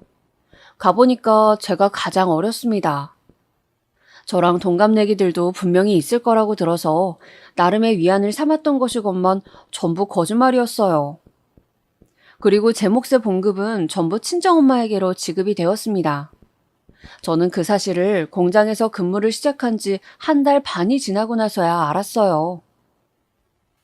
네가 아직 학생이니까 돈 관리는 이 엄마가 하는 게 맞는 거야. 엄마, 제가 무슨 학생이에요. 저는 학교도 안 다니는데. 어디서 말대꾸야? 네가 지금 어디서 감히 눈을 시퍼렇게 뜨고 고개를 빳빳하게 들어? 저에게 침을 튀기면서 욕을 하셨던 친정엄마. 저는 쉽게 당하는 취급이었으나 친정엄마고 아빠고 두 분 다 제 오빠에게는 찍소리도 못 하셨어요. 험한 잔소리 한 번을 오빠에겐 안 하셨죠. 오빠가 싸가지 없게 굴어도 친정 부모님의 눈에는 자랑스럽고 멋진 아들일 뿐이었습니다. 저는 기분이 상해서 꽁에 있으면 안 보이는 데 가서 그러고 있으라며 힐난을 받았지만 오빠가 기분이 안 좋아 보이면 친정 부모님은 우리 왕자님이 무슨 문제가 있어서 이러실까라는 다정한 물음을 건네셨습니다. 제가 바라본 친정 부모님, 특히 친정엄마는 제 오빠에게는 더 못해줘서 안달이셨으며 저에게는 실수로 뭘 해줄까봐 걱정인 분이셨어요. 저한테는 조금이라도 더 해주기 싫어서 안달이셨죠. 말도 안 되는 회유에 넘어가서 고등학교를 포기하고 공장에 나가서 돈을 벌면서도 그 돈마저 고스란히 뜯겨야 했던 저. 그런 저였지만 막상 친정 부모님을 챙기는 건 오빠가 아니라 저였습니다. 친정 아빠가 밤늦게 출출하다 하시면 라면을 끓이는 것도 저였고, 이른 아침에 친정 아빠를 위하여 해장국을 끓이는 것도 친정엄마를 대신해 온갖 집안일을 도맡아 하면서 힘들다는 하소연을 들어주는 역할을 하는 것도 전부 다 저의 역할이었습니다. 그런데도 차별을 받는 처지에서 벗어날 수가 없었네요. 혹시 너는 어디서 주워온 자식 아니야? 그렇지 않고서야 특별한 계기도 없이 부모님이 너만 차별하신다는 게 좀 이상하다. 공장에서 알게 된 언니들에게 저의 이런저런 이야기를 공유하면 돌아오는 반응들 중 하나는 너는 친자가 아닐 수도 있다는 추측이었습니다. 아휴, 차라리 제가 저희 부모님의 친자가 아니었다면 그걸 이유로 삼을 수라도 있었겠죠. 하지만 어디 가서 시도득은 못한다는 말도 있듯이 제 외모 자체가 부모님을 닮았습니다. 얼굴 생김새는 친정아빠랑 이목구비를 빼닮았고 몸의 골격은 친정엄마와 판박이입니다. 오빠만 진짜 자식인 것도 아닌데 나도 친딸인데 왜 공평한 대우를 받을 수가 없는 걸까? 나도 이제라도 공장일 그만두고 오빠처럼 계속 공부를 하고 싶은데 어림도 없겠지? 대신에 부모님이 나이가 드시고 나면 오빠한테만 효도를 바라셨으면 좋겠다. 나는 오빠에 비하자면 부모님으로부터 받은 게 초라할 만큼 빈약하잖아. 저는 공장에서 알게 된 언니들의 동정심 가득한 눈길을 받아가며 또한 친정엄마에게 저의 봉급을 모조리 뜯겨가며 이 기간 동안 성격이 꽤 변했습니다. 부모님의 눈치를 보면서 억지로 미소를 지어 보이던 습관이 서서히 사라졌고 집안에서 부지런히 이런저런 일들을 하던 모습이 옅어졌으며 조금은 무기력해져 갔어요. 저의 그런 변화 때문이었을까요? 어느 날 친정엄마가 저를 불러다가 제 손까지 잡으시면서 이러시더라고요. 너 이렇게 너무 심란해할 거 없어. 이게 다 너 잘 되라고 이러는 거야. 우리랍시고 너를 공장에 보내서 돈을 벌게 하고 싶었겠니? 이러는 게 우리 집안이 사는 길이고 그래야 네가 잘 되는 길이니까 선택한 거지. 조금만 참아봐. 몇 년이 지나 보면 네 친구들보다 네가 더 잘 살고 있을 거니까. 지금 이 대목을 사연으로 쓰면서 문득 생각이 든 건데요. 그때 친정엄마는 제가 공장 일이고 뭐고 다 때려치우고 도망이라도 갈까 봐서 그러셨던 것 같아요. 충실한 노예를 잃을 순 없었으니 사탕 발린 말들을 줄줄 늘어놓으셨던 것이죠. 너 잘 생각해. 네 오빠만 출세하면 너한테 좋은 자리가 들어올 게 뻔하다. 어? 좋은 자리라니 무슨 자리요? 취업 알선이요? 아유, 힘들게 무슨 취업이야? 당연히 좋은 신랑감이 너한테 들어올 거라는 거지. 너 결혼만 잘해봐라. 그럼 네 인생이 꽃피는 거야. 그것만 바라보고 기다리면서 살란 말이야. 그럼 우선은 네 오빠가 성공을 해야지 훌륭한 인맥들이 주변에 생기겠지. 안 그러니? 친정엄마는 대단한 비밀이라도 밝히시는 양 호들갑을 떠셨지만 글쎄요. 저는 결혼으로 성공하고 싶지 않았던 것 같아요. 저는 말이죠. 제 인생의 주체는 저 자신이 되기를 원했던 사람이었습니다. 제 인생의 주인공은 오로지 저 하나이길 바랬지만 그 당시에는 그런 가치관의 확립이 덜 되어 있었습니다. 친정엄마의 말씀에 이건 아닌 것 같은데 라는 의문이 들면서도 고개를 끄덕이고 말 수밖에 없었던 거예요. 제가 공장에서 일을 시작한 지 1년이 넘어갔을 때 제 오빠는 군대에 가 있었습니다. 그러다가 어느 날 오빠가 휴가를 나왔는데요.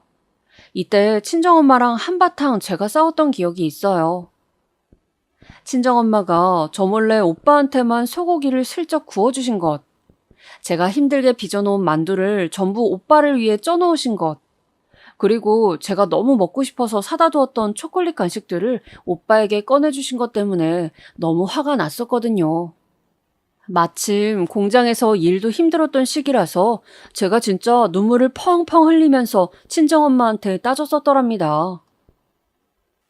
엄마는 왜 자꾸 오빠 편만 들어요? 이렇게까지 노골적으로 차별하시면서 엄마는 아무렇지도 않으세요? 저는 엄마 자식 아니냐고요. 시끄러. 너는 네 오빠가 고된 군 생활을 하다가 기껏 휴가 나와 있는 이 짧은 기간에도 깽판을 쳐야겠니? 저는 그럼 고되지 않은 생활을 하고 있는 건가요? 제가 버는 돈도 전부 엄마 주머니 속으로 들어가고 있잖아요. 아휴, 너는 다른 사람도 아니고 네 엄마한테 그 돈이 가는 걸 그렇게나 아까워하고 그러니? 내가 너를 도대체 왜 낳아가지고 이런 고생을 하는지 모르겠다. 친정엄마의 그 발언을 들은 순간 제 안에 깊숙이 남아있던 엄마에게 나도 사랑받고 싶다, 예쁨 받는 딸이 되고 싶다는 욕심이 증발해버렸습니다. 저는 바로 그때부터 마음이 진짜로 식기 시작했던 것 같아요. 그러게요. 제가 없었다면 엄마는 오빠랑만 오붓하게 행복하셨을 텐데 제가 괜히 태어나서 엄마를 고생시키네요. 정말 죄송하게 됐습니다. 제가 차갑게 그 말을 뱉고 자리를 뜨는데 친정엄마가 한숨과 함께 중얼거리셨어요. 저를 낳은 것을 진심으로 후회를 하고 있다고요. 그것까지 듣고 나서 집 밖으로 나간 저는 속에 쌓인 울분을 터뜨리며 오열을 했었습니다. 제가 번 돈들 그거 다 어디로 갔나 했더니 제 오빠의 용돈으로 요긴하게 쓰였다는 것까지 알았을 때 저는 분노보다는 어이없는 웃음이 더 먼저 나왔던 것 같습니다. 가족과 멀어져야겠다고 결심을 하던 무렵에 친할머니께서 돌아가셨어요. 가뜩이나 외할머니의 건강도 안 좋았던 상황에서 친할머니께서 갑자기 돌아가시다니 놀랍고 당황스러운 순간이었습니다. 친정 부모님은 계속 기운이 없어 보이셨어요. 그래서 저는 또 이 어려운 상황에서 제가 집안을 박차고 나가는 것은 아닌 것 같아서 더 인내하기로 하였습니다. 게다가 그동안은 친정엄마에게 봉급을 모조리 뜯겨서 모아둔 돈도 없었거든요. 이런 생각을 하고 있었을 때 제가 19살이었네요. 그리고 저는 성인이 되자마자 충격적인 사실을 알게 되었습니다. 알고 보니까 친가 쪽에 재산이 꽤나 있었던 거예요. 친할머니께서 돌아가시면서 저희 집의 몫으로도 꽤나 재산이 생겨났습니다. 바로 이 사실을 저만 모르고 있었어요. 부모님과 오빠 이렇게 3명은 진작 알고 있었는데 저만 모른 채로 어쨌거나 가족은 가족이다 라는 생각을 품은 채 친할머니의 부고 이후 열심히 노예처럼 또 살았던 것입니다. 그런데 제가 이 중요한 사실을 어떻게 알게 되었냐면 바로 오빠 덕분이었어요. 저랑 오빠는 평생 친하지도 않았습니다. 한쪽은 무한한 편애를 받았고 한쪽은 극심한 차별을 받았는데 어떻게 섞일 수가 있었겠나요? 그런데 어느 날은 오빠랑 잠깐 대화를 하다가 조금 말다툼으로 이어지고 말았어요. 이때 오빠가 저를 무시하는 듯한 발언을 하였습니다. 그러니까 네가 그 머리에 든 게 없으니까 지금 이렇게 사는 거야. 오빠가 욱해서 던진 말에 대고 저는 코웃음을 쳤습니다. 나 아니면 우리 집 힘들었어. 지금 오빠가 편하게 대학 다니는 거 전부 다 내 덕이야. 오빠는 양심이 있으면 취업 잘해서 은혜 갚아야 해. 와, 이제 다 컸다고 이런 말도 나한테 할 줄 아네? 그런데 우리 집은 너 없어도 상관없어. 너 이상한 망상에 빠져 있는 거야. 망상이라니? 내가 벌어오는 돈도 현실이 아니라 망상이라는 거야? 나는 상관없어도 내가 벌어오는 돈은 상관 있겠지. 나 아니었으면 우리 집 안 돌아갔어. 야, 할머니 그때 돌아가시고 우리 집에 떨어진 재산이 얼만데 그딴 소리를 하고 있어. 뭐라고? 우리 집에 재산이? 오빠의 말을 들은 순간 저는 머리를 망치로 쾅! 세게 한 대 맞은 것 같았습니다. 정신이 멍한 와중에도 제가 오빠한테 물었죠. 그래서 그 돈이 얼마나 되길래, 제 질문에 그제서야 오빠가 아차 싶다는 표정이 되었습니다. 그걸 보면서 저는 확신했죠. 아, 돈이 많이 생긴 것이었구나. 저는 반쯤 미쳐서 그날 친정엄마한테 돈 내놓으라고 난리를 피웠습니다. 제가 번 돈, 제가 갖다 바친 돈, 그거 다 내놓으세요. 전부 다 토해내라고요. 네가 네 봉급 내 앞으로 타먹다가 네가 직접 타먹은 지 꽤 됐잖아. 그때부터는 네가 스스로 나한테 돈을 준 거였으니 내가 뺐거나 그런 것도 아닌데 못하러. 무슨 이유로 내가 그 돈을 내놔야 돼? 친정엄마는 되려 저보다 더 열을 올리면서 저를 욕했습니다.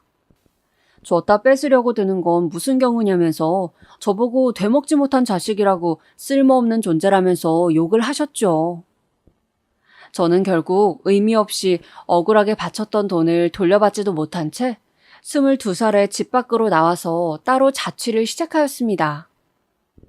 처음에는 공장에서 친해진 언니의 도움을 받았고 3개월이 지났을 때는 온전히 제 힘으로 독립을 하였어요. 힘들고 돈은 들어도 마음은 편하더라고요.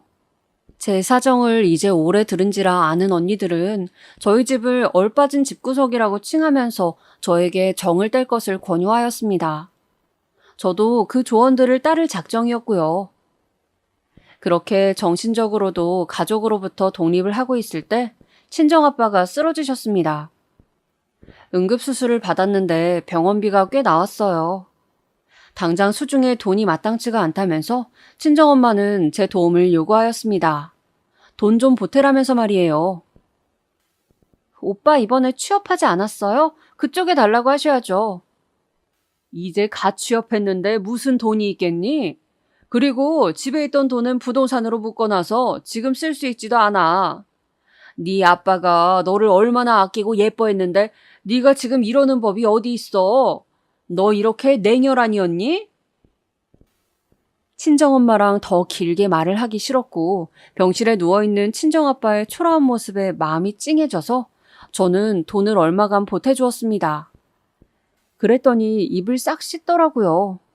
고맙다는 말도 없었고 저에게 먼저 연락을 하지도 않았어요. 기가 막혔습니다. 더 실망할 구석이 없다고 생각했었건만 정말 놀라울 따름이었죠. 그래서 그냥 기부한 셈 치기로 했어요. 저는 나이가 성인이 된 지 오래였음에도 스스로 독립을 하였음에도 늘 자린고비처럼 살아왔습니다. 돈을 어떻게 써야 할지 몰랐고 물건 하나를 사는 순간에도 내가 나를 위해 이 돈을 써도 되나 하는 망설임이 따라붙었어요.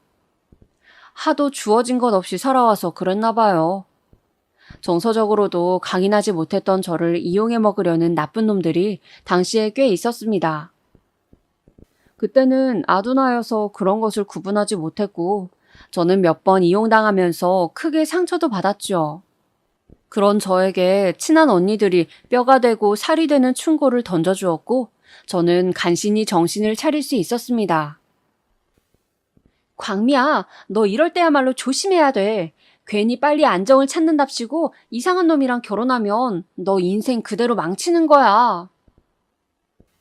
그때 언니들이 그런 말을 저에게 계속해서 해주지 않았다면 저는 어쩌면 이상한 남자를 만나서 슬픈 인생의 이막 안으로 들어갔을 수도 있었을 것 같아요.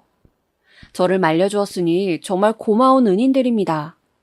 저보다 제 오빠가 먼저 결혼했어요. 저는 오빠가 결혼하기 전에 새언니의 얼굴을 딱 한 번만 본 게 다였습니다.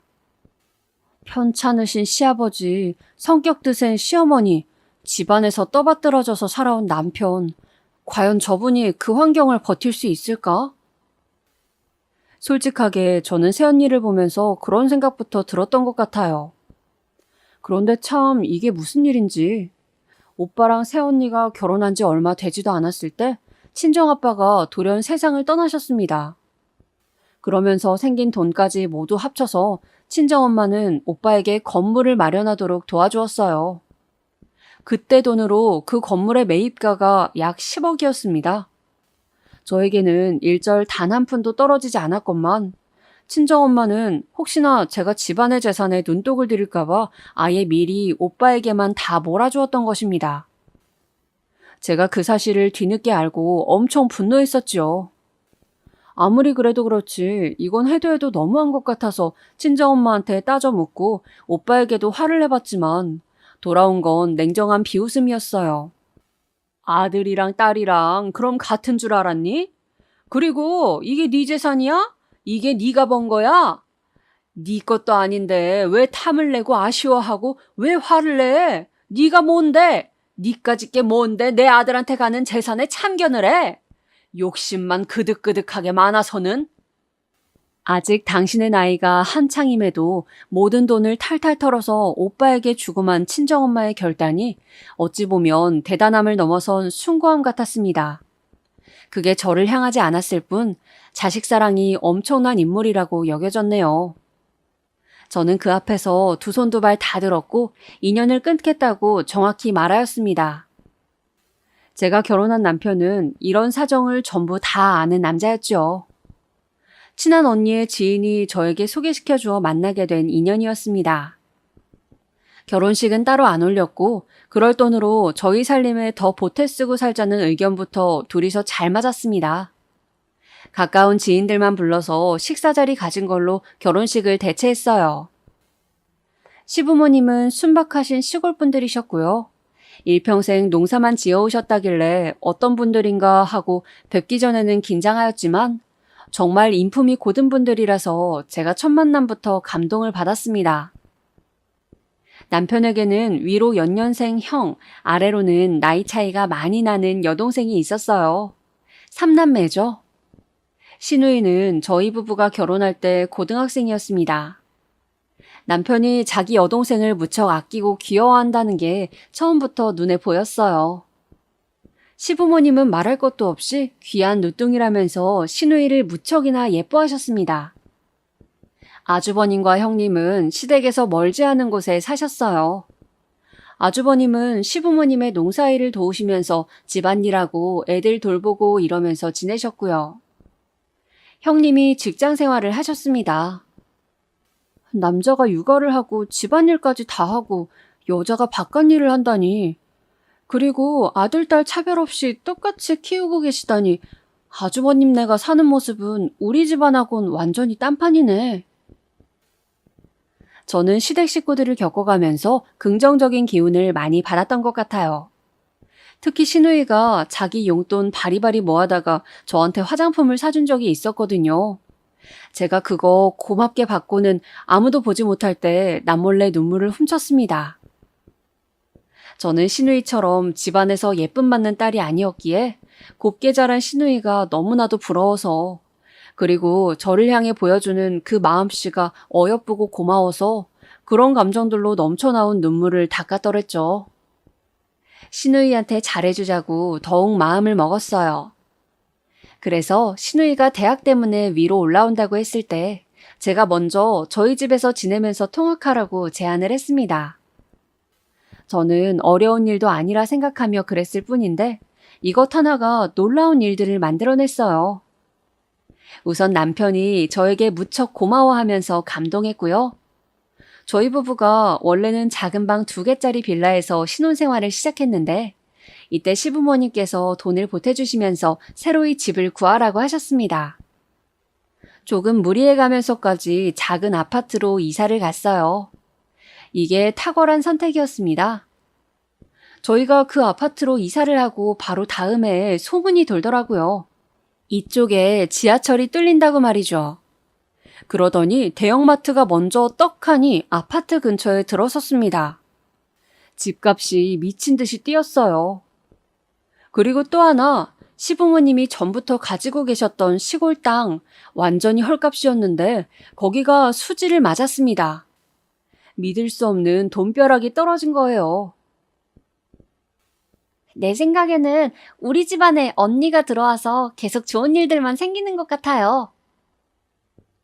시댁 식구들 다 모인 자리에서 시누이가 그렇게 제잘거렸을 때 저는 민망해서 얼굴이 화끈거렸지만 놀랍게도 식구들이 모두 동조하면서 저를 향해 밝은 미소를 지어주었습니다. 어느새 저는 시누이에게 친언니와 같은 존재가 되어 있었고 모든 시댁 식구들에게 진짜 가족으로 여겨지고 있었습니다. 시부모님도 그렇지만 친척분들도 어쩜 그렇게 욕심없고 인물들이 맑고 해사한지 몰라요. 아주버님이랑 형님도 본인들이 윗사람이라고 유세 한번 부리는 법이 없으셨어요. 지금까지도 저희 부부랑 단 한 번도 언쟁이나 감정상한 일이 없이 즐겁게 지냅니다. 결혼을 하고 나서 나에게 이런 가족이 생길 줄이야. 경제적으로 풍요로워진 것보다도 나는 이게 더 행복하네. 저는 해가 갈수록 내면이 단단해졌고 사람이 밝아졌으며 여유를 갖추게 되었습니다. 결혼 당시에는 과연 내가 좋은 엄마가 될 수 있을까 겪어본 적도 없는데 이런 의문을 가지고 있었으나 남편과 살면서 좋은 확신을 갖게 되었고 그 결과 딸 하나, 아들 하나 낳아서 예쁜 가정을 꾸리게 되었어요. 성별이나 서열로 차별하는 법 없이 공평하고도 평등하게 남매를 키웠습니다. 제가 꿈꿔왔던 이상을 제 아이들을 통해 실현할 수 있었네요. 그러면서 제 안에 남아있던 깊은 상처와 우울이 희석되는 것을 느꼈습니다. 저는 결혼해서 너무너무 행복한 나날들만 맞이하였는데 그 아끼는 아들에게 모든 걸 투자하신 친정엄마는 빈털터리가 되셨더군요. 제 오빠에게 건물까지 안겨주었던 그 작태를 알게 된 이후로 저는 인연을 끊고 지내왔었습니다. 그런데 친정엄마가 어느 날 수소문을 해서까지 저에게 연락을 해오셨더라고요. 그래, 너 뭐 하고 사니? 너 내가 언뜻 듣기로는 굉장히 잘 산다더라? 저는 대답을 않고 가만히 듣고 있었습니다. 그랬더니 친정엄마가 금세 초조한 목소리로 이렇게 말씀하시더군요. 나한테는 너밖에 없는 거 알지? 너도 분명히 잘 알고 있을 거야. 지나고 보니까 네가 최고였더라. 역시 딸이 제일이지. 어이가 없어서 헛웃음이 계속 튀어나왔습니다. 울컥 화가 나기보다는 서늘한 조소가 튀어나가는 것으로 보아 저는 더 이상 예전의 그 호구가 아닌 게 틀림없었죠.